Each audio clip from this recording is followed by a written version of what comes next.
guys, welcome back to my channel. My name is Tosin for those that are new here, and as you can see from the title of this video, in this video I'm going to be talking about topics to discuss with your partner before you get married. Yes, I know I've been married for literally a minute, but yes, I thought to do this video because I'd gotten questions about it. But more recently, this day before yesterday, I got a question from one of my ardent followers, and she asked me, I should talk about topics to ask my spouse or questions to discuss before we get married, so as a believer. But I'm not going to be utterly myopic and think that only Christians watch this video, so I'm going to be talking about everything from faith to all other topics. And yes, we're going to talk about that in this video. This video is going to be very, very in-depth, so I suggest that you sit down, you get comfortable. If you're at work, you might want to shut your laptop and watch it at home when you get home, when you have time. And we're going to talk about a lot of things. I've thought about this topic very extensively. In fact, I've made notes on my laptop. So if you'd like to know more about this topic, definitely keep watching. Now, I have about 10 topics here, but I'm going to just break them down. One of the first things that I have on my list is as cliche as it gets, and the first thing I want you to discuss with your spouse or your future partner or your partner now is your vision and your purpose for your life. Now, I always tell people that there's nothing as relieving as being on a journey with someone that has a clear picture of what you're about and has a clear picture of what God has called you for. So for instance, let me know that God has called you to go around the world, to preach to, let me say, nations that are poverty stricken, and to just talk about, let me say, women empowerment, for instance. You already have a clear vision of that for your life, so every step that you're taking that with the consciousness of that vision. The first thing you want to do is to discuss that with your spouse or with your partner. Both of you need to sit down, ask each other, especially as believers. And I don't encourage people to date or court or marry people that don't have a clear idea of what God has called them for, because it's just going to be a colossal mess. And if they are still finding purpose, not as if they won't eventually find their purpose or have a clear understanding of what God has called them for, it's because I feel like God doesn't allow half and half. God allows you to be whole. God wants you to know who you are in Christ before you get joined to another person. So it's really important. The first things you need to discuss with your spouse is your vision, the calls of God upon your life, all the pivotal stages. Maybe when you were 16, God showed you a vision. When you were 17, you had an inclination upon your heart. You know that you're going to be the next Deborah, you're going to be the next, Joyce Meyer. Your vision doesn't need to, now, pardon me that I'm using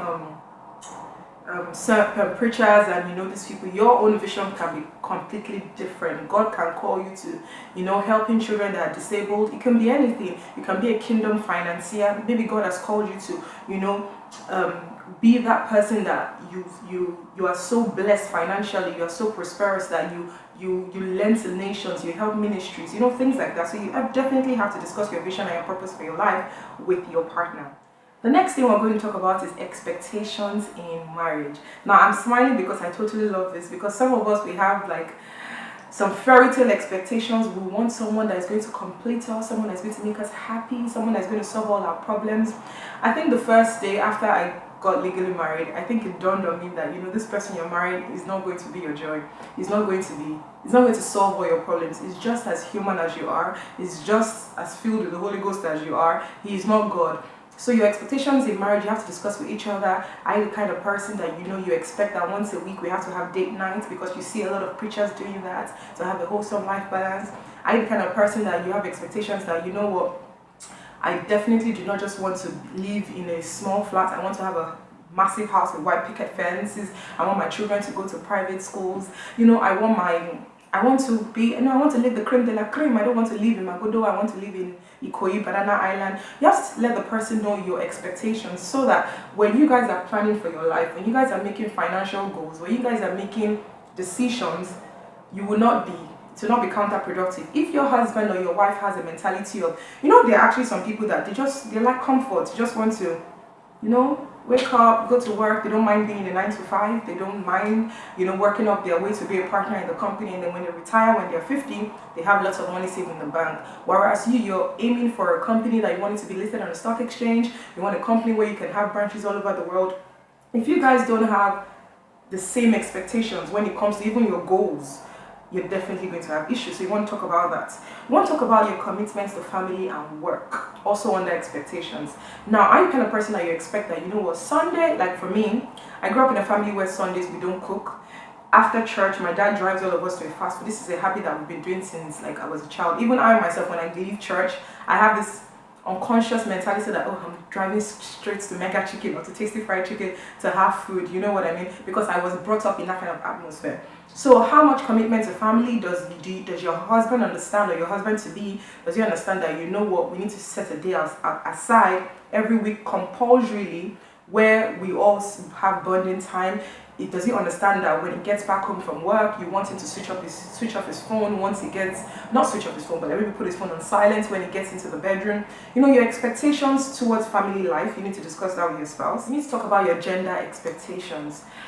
Have you grown up in a family where your dad is not just a man, he cooks in the house maybe twice a week, your dad actually goes grocery shopping, and you also have that expectation from your husband? Or, you know, vice versa, as a man, are you used to a situation where your mom doesn't just cook and clean, she actually drives you to school, she pulls the generator if you're from Nigeria, your mom is very hands-on? So you have to discuss your gender expectations from each other. Are you the kind of woman that you definitely want, you don't want to be the cook? If you're tired, you want your husband to cook, you want your husband to clean. Who disciplines the children? Do you discipline the children together? What are your expectations for the gender? Another thing is another expectation that, are you the kind of person that you know that, now going back to visions and purpose for your life, you know that maybe God has called you to be in Lagos, Nigeria, you're not going anywhere. So definitely, if your husband has plans, or, oh, I'm going to work after 5 years, or I'm moving to Canada, you know that it's not God's plan for your life. You guys need to discuss that. Are you open to relocating? Or are you like me, that you believe that God owns the earth and wherever you are, according to his will, you will flourish? You know what I mean? So it depends on your expectations for that. The third thing we're going to talk about is very important, is baggage. Now, we're going to talk about emotional baggage and financial baggage. We're going to go with the latter first. The financial baggage. Now, is your spouse or your partner someone that already has student loans they need to pay, and they are currently in Nigeria hiding from the government because, you know, they don't want to pay up their tuition fees? Or whereas you know that you want to move to the UK for work eventually, and you don't want to be surprised that you have to use all your earnings to pay up, or your family earnings to pay up someone's, you know, student loans, or they've taken debts, or they have credit card issues, and, you know, stuff like that. So you need to discuss your financial baggage. Or are you that person that, you know, that if you only have like 5,000 naira in your account, you use 4,900 naira to buy a new bag, or you use 4,900 naira to buy a new TV set as a man, and then you leave your family hungry? You know, what are the financial baggages that you have? You need to discuss that with your spouse. Like, if you're someone that you've had a clean slate, you don't have any debts, everything you paid for it cash, you've been privileged, you have parents where even to your tuition they paid for everything cash, you definitely don't want to get, or you don't want to commit to someone without having a clear picture of the person's financial situation. Do you get what I mean? You need to know if the person is also clean like you, or you're willing to be in a marriage or be in a relationship with the person that two of you are going to be thinking of how you're going to pay up these debts. And if you're going to do a mortgage, or you don't want to do the mortgage life, you want to buy out your house, you want to live in Nigeria, you don't want to, you know, there's so many baggages that people have. Or maybe someone that took a loan from a bank to start a business, and it's going to eventually be a family business. You need to be, you know, you need to be aware of those baggages if there are any financial baggages. So basically, debts. Another thing we're going to talk about is emotional baggage. Now, I say emotional baggage because this is very, very important. Are you a scorned person? Do you still have guilt from your past relationships? Do you still, let me say you now have, you have boundaries because of the things that happened to you before in the past. So for instance, let me say you had a relationship where the person has a particular perfume they used to wear. So now anytime you smell that perfume, it reminds you of that person, and you can't function properly in that space.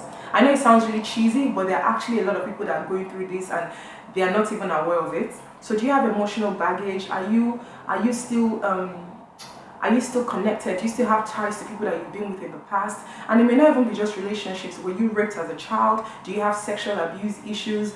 Are you afraid of having sex with your husband? Are you afraid, like, are there things that has happened to you in your past that is making you emotionally unstable? I know that it sounds like, oh, you only see these things in the movies. I'm sure that there's someone out there that I talk, even I myself, you don't know what baggage that I had before I met my husband now. Do you understand what I'm saying? So don't think out of the box. Just think within yourself.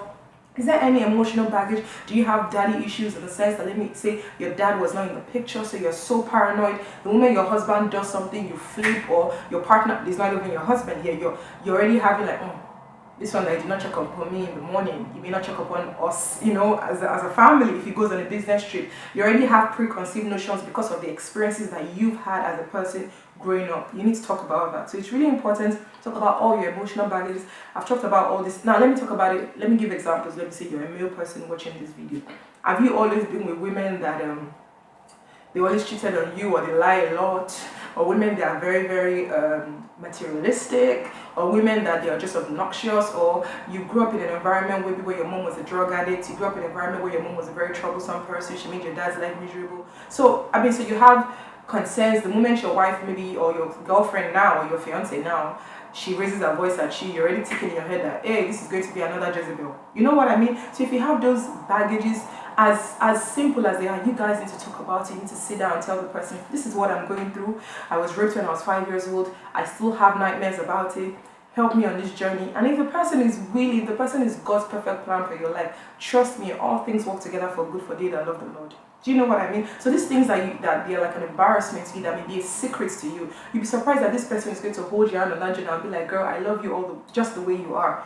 Do you understand? Obviously not with the baggage, but they're willing to work it out with you. Do you get? So you guys need to talk about it extensively. And yes, there should be no secrets. So under baggage, anything that is a secret to me is the baggage. So have you murdered before? Have you been to jail before?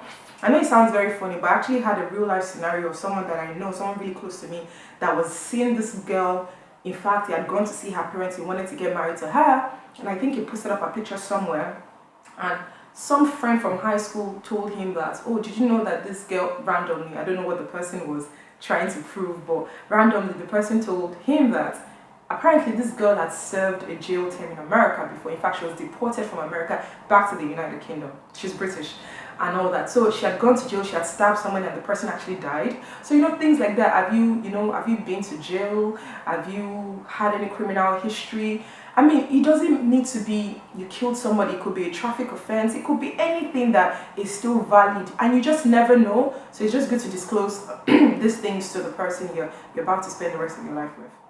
The next thing we're going to talk about on my list now is finance. Now I'm going to spend a wee bit of time on this because it's really important. Whether you like it or not, money is a big deal. The Bible even tells you money answers a lot of things. In fact, all things, that's what the Bible says.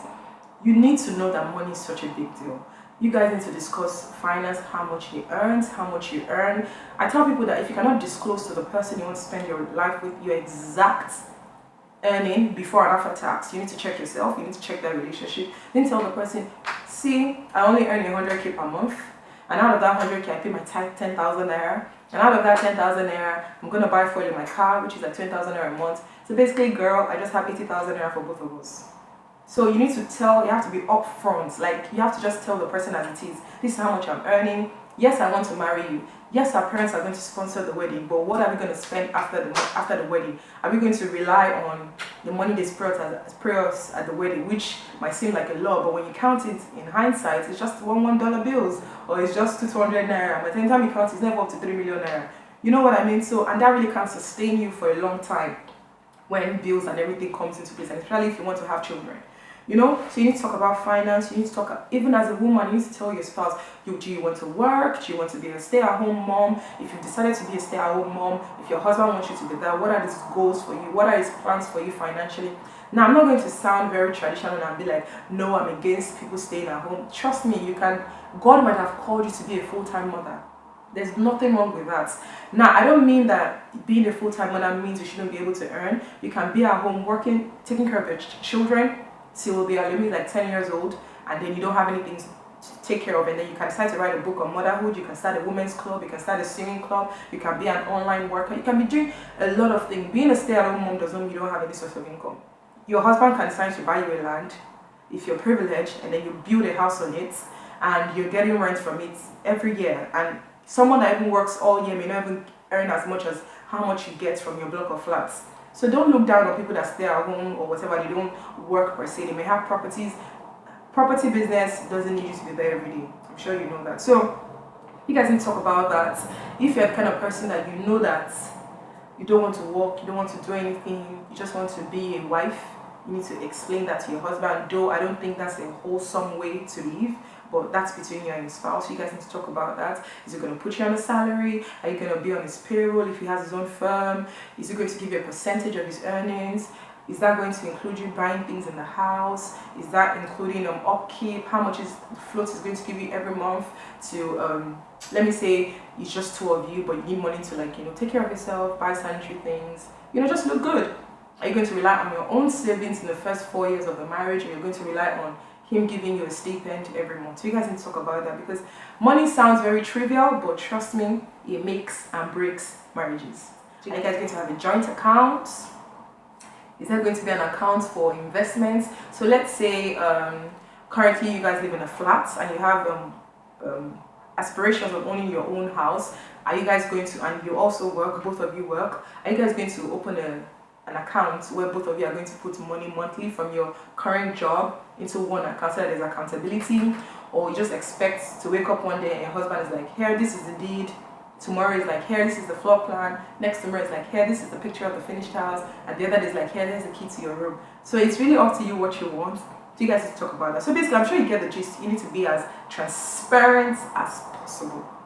That's that. The next thing we're going to talk about is sexual expectations. I really love this topic. See, I'm already blushing. I love this because a lot of Christian couples, they feel like, oh, how am I going to know if he's going to be good in bed? How am I going to know if she's going to be awesome? How am I going to know if I'm marrying a, you know, vixen in the bed and, you know, a mother or Mother Mary on the outside? You guys should talk about it. And there's something I learned when I was courting, was that there's a way to talk about these things without going too deep. There's a way to talk about, there's a thin line, and I'm sure the Holy Spirit will help you if you involve him. There's a way to talk about these things without being too explicit. And let me be real with you. If you're courting someone and you're beginning to describe, oh, I want you to hold me here, and I think I like it when you touch me here, and I like it when you do this and this, and you're being so explicit, very rarely when you hang off that phone, you won't begin to lust. You know what I mean? There's no lust in marriage. If you're thinking about your wife sexually, to God be the praise, to God be the glory. You understand? But when the problem with lust is the timing. Do you understand? So you're lusting about something that's not yours yet. Do you get? It's not yours yet because you haven't legally, and no one knows about it. It's not yours. So that's why it's lost. So you need to talk about it with your spouse. You guys need to know. If you're someone that both of you, let me say you're virgins, you never had any sexual experiences before, tell them, tell your husband to be, tell your wife to be, I've never done this before. I know that I don't need to try to know if I'm going to be good or not, because God does not call us to do things when he wants us to do the other. No, you don't need to test before you get married.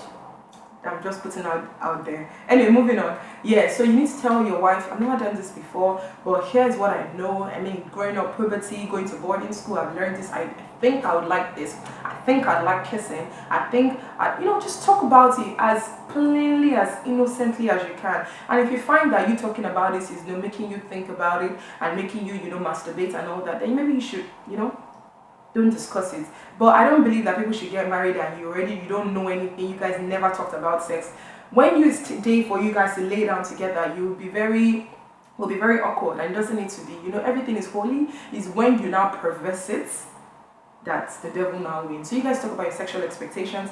Now, here's what I say. A lot of people ask me, as a Christian, it's funny now they ask me because I've not been married. I just got married for the first time in my life. Like, oh, when it comes to marriage as a Christian, is everything permissible? Here's my answer. Everything and anything is permissible in marriage as long as it doesn't dehumanize your spouse. Dehumanize means you're not telling them to bark like a dog to make you turned on.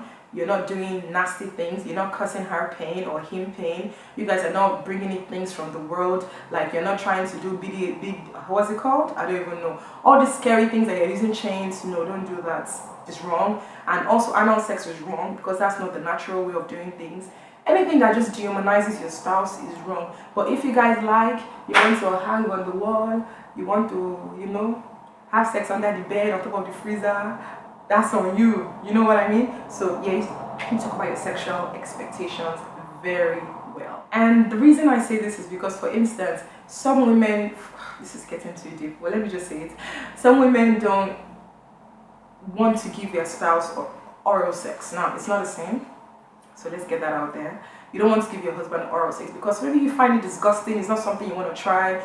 I know that it may be too early to discuss it, like, oh, but you can. Like, if you know the maturity of your spouse, you actually can discuss it, like, I think it's disgusting to give a man oral sex. And they'll be like, oh no, it's not that bad. And you know, your body is my body and my body is your body, and you should be willing to learn to satisfy your spouse. That's what I would say. So, you know, if you're not open to things like that, you need to talk about it. And if you're open to things like that, you need to talk about it as well. And I don't mean talk about it the day you meet. I mean, like, maybe like, you know, a couple of months till you get married, you guys can start explaining. Like, come on, you guys are grown people. We'll talk about it. We're going to talk about children. We're going to talk about how to raise them. How many children do you want? Do you just want 2 children? What happens if, you know, you decide to have 3? Are you going to resent your last child? Are you going to, I mean, when do you want to have children? Do you want to wait a year after marriage? What are the birth control options you're willing to explore? Do you want something invasive? You don't want anything invasive. I mean, you need to talk about it. How are we going to raise our children? Are we going to raise them up? Who's going to discipline them? What kind of schools would you like them to go to? What are our visions for the children? How deliberate are we? Are we going to wait on the Lord to ask God for the future of that child? Okay, this child that I'm having, I'm about to have, Lord, what is your plan and purpose for this child so that I can raise up this child appropriately? So you need to talk about that. You and your spouse need to talk about that. What are your belief systems? Does your husband believe that, you know, when a child offends, you just sit them down, you be like, let me see, your child's name is Tosin.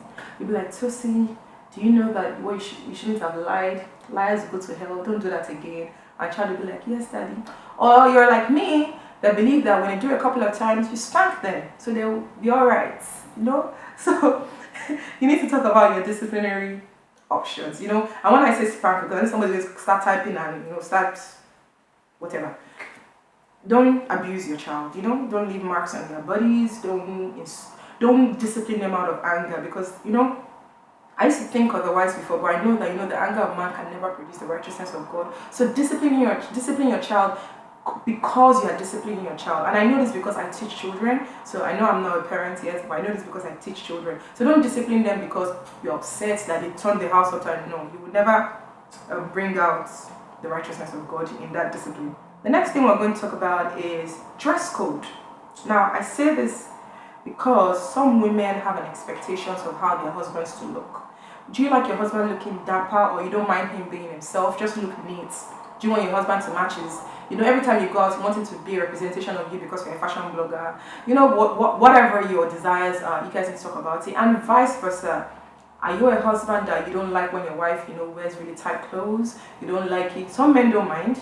You don't like when she wears jeans. You don't like when she wears trousers. You both are Christians, but you're from different denominations. That's another important thing to discuss. She's from a Pentecostal church. You're from an Orthodox church. Women in your church don't wear earrings. They don't wear makeup. Don't now marry her and then start making her life a living hell. You guys should talk about it before you get married. Are you willing to drop your earrings? Your husband from those kind of denominations, you guys need to talk about it extensively so that you guys don't have issues. And even when you both of you think you're on the same space, you'll be so surprised that he might wake up one day and be like, nope, Tosin, I don't like that vest, it's too exposed. And to be honest, you may not even be exposing anything, but his own standards are just different. So you guys need to talk about it extensively. Yes, so that's that. The second to the last thing we're going to talk about is in-laws. Like, is it okay for your in-laws to move into your house when your mother is done babysitting your first baby? Is it okay for her to stay for another 1 year? Is it okay for your brother-in-law to move into your house? One of my good friends was telling me the other day that her brother-in-law moved in like 3 days after her wedding. I know. Yeah, so is it okay for that to happen? Are you okay with it? Are you kind of wife that you don't just want any in-law over? Don't come to my house, stay your lane, I love you from a distance. You need to talk about it. Should my in-laws be on my husband's payroll? Should my husband give them money or give my own family members money? These are serious issues.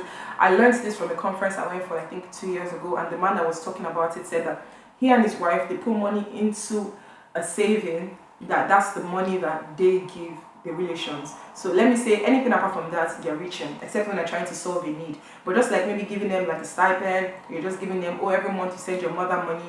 I know that it sounds like, of course I should give my mom money as a man or a woman or whatever, but really, you should, but you will not be crucified for it if you don't. Do you get? So just communicate that to your wife so she's clear, so it doesn't seem like you're doing anything like that behind her back. And also as a woman, it's not okay for your husband to bring his parents in. Neither is it okay for you to just bring your sister into the house, or your brother, or your cousin. You need to communicate that with your spouse as well. Conflict resolution methods. You guys are going to fight. You are going to fight. Like if you think that you're not going to have misunderstandings, it's actually a huge lie. You guys are going to have misunderstandings. How do you guys resolve it? Are you guys going to be shouting at each other and then nobody will be able to hear each other? Are your neighbors going to know that, oh yes, let me say your last name is Thomases. The Thomases are noisemakers. No, or you, both of you, when you're upset, you let it go. You need space for like 10 minutes. You send your husband a lengthy text message telling him how you feel. You guys need to actually, I know that it sounds really, but trust me, you need to sit down and say, okay, so when we have issues, how do we resolve it? What about issues that are beyond our control? Is it okay for me to involve my pastor? Is it okay for me to tell my mom? Is it okay for me to tell my auntie? I know that people say never involve a third party in your marriage, but it's a lie. You can only know so much. So it's always good to bring in counsel from people that you know both of you trust. Not that you bring a man or a pastor that you know that your husband is like, yeah, this one just takes your money. Or you bring a woman that your wife is just like, this one I cannot arrange our own home. You know what I mean? So you guys need to mutually agree on who is going to be our family mentor. I know this sounds really cheesy, but just pardon me. Who's going to be that uncle, that auntie, that person that we admire their marriage, that if there are issues, no matter how, you know, subtle, that we can actually call and I won't feel embarrassed that why did my husband report me to that person? And the person will call me and I'll be like, oh, they have my best interest at heart. Not people that they're looking at us funny or they're trying to put their own ideas on us. So these are some things I think you guys can talk about. Obviously, there are 1,000,001 things to talk to your partner. I definitely on purpose did not discuss genotype. I didn't discuss ethnicity. I didn't discuss denomination extensively because I feel like those are common sense questions that you definitely should ask your spouse what their genotype is. You know, stuff like that. You need to ask them if they have any diseases. You need to ask them if they, when I say diseases, like I don't mean like maybe HIV or anything. Are they asthmatic? You need to be aware so that you don't just wake up as a shocker one day and then your husband is gasping for air. Is your wife epileptic? These are things that obviously we're trusting God for healing, but you need to know, does this person have sinuses? Now I say like, you know when someone has a blocked nose and then they snore so heavily and when they wake up in the morning their nose is running, you need to tell your spouse so that she doesn't wake up or he doesn't wake up and it's just full of irritation. You know, so you guys need to communicate it. So at the end of the day, what I would say is, you know, marry God's plan for your life. And people are going to say, how do you know God's plan for your life? I'm not the Holy Spirit will direct you. So I hope that this video has helped you. Some things that you didn't put in perspective before, you will now. So please make sure when you go off this phone, I did not say you should now call your boyfriend now and start asking him, hey, how much is, no, don't do that. Use wisdom is profitable to direct. And don't now call your fiancé too and start questioning her. In your mother's family, no, do they go and do a milk go for 1 year? No, don't do that. Just take your time, breathe in these things, write them down. What are areas of concern? What are things that you know that your spouse is showing signs of, but you just want to be clear about? Talk about it. You only get embarrassed for a moment, and after that you're fine if you both really love each other. I love you guys so much. I really hope this video comes out excellent. I hope you guys love it. Make sure you comment below the things that stood out for you. Make sure you comment below the things that maybe examples that you heard from other people's marriages. And if you made it this far, please thumbs up this video. I love you so much. Thank you for watching. Thank you for all the fantastic well wishes in my previous video. I love you guys again. Until next time, stay blessed. Bye.